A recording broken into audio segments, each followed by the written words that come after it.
কখনো কখনো জীবন এমন এক ভার বহন করে চলে, যেখান থেকে মুক্তির রাস্তা খুঁজে পাওয়া কঠিন হয়ে পড়ে। চারদিকে শুধু অন্ধকার, নিঃশব্দ কান্না, এবং একটা প্রশ্ন, আমি কি ঠিক আছি? এই অনুভূতির নামই হতাশা। এটা এমন এক বেদনার সুর, যা কেবল সেই বুঝতে পারে যে তা অনুভব করেছে। হতাশা নীরব একটি যন্ত্রণা।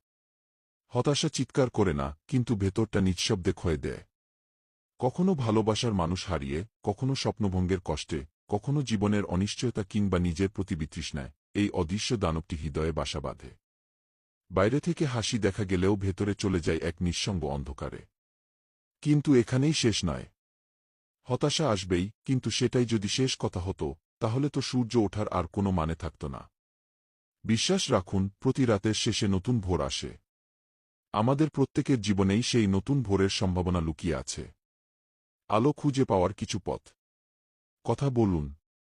কেউ না কেউ আপনাকে শুনতে চায়। কারো কাঁধে মাথা রেখে কাঁদলে নিজেকে আবার গুছিয়ে নেওয়া সহজ হয়। একাকিত্বের ভিড় ভেঙে কারো সঙ্গ খুঁজে নিন। নিজেকে ক্ষমা করুন। নিজের ভুলের ভার আপনি সবসময় বইতে পারবেন না। আপনি মানুষ, ভুল করবেনই। নিজেকে ভালোবাসতে শিখুন, যেমনটা আপনি অন্যকে ভালোবাসেন। ছোট ছোট জয় উদযাপন করুন। আজ সকালে বিছানা ছেড়ে উঠেছেন, আপনি সফল। নিজেকে সময় দিন, ধৈর্য ধরুন, এবং ছোট ছোট অর্জনকে বড় করে দেখুন। প্রকৃতির কাছে ফিরে যান। একটা বিকেল মাঠে হাঁটুন, গাছের নিচে বসে বাতাস ছুঁয়ে দেখুন। প্রকৃতি কখনোই কাউকে ফেলে দেয় না। নিজের গল্প লিখুন, গান গুনুন, আঁকুন।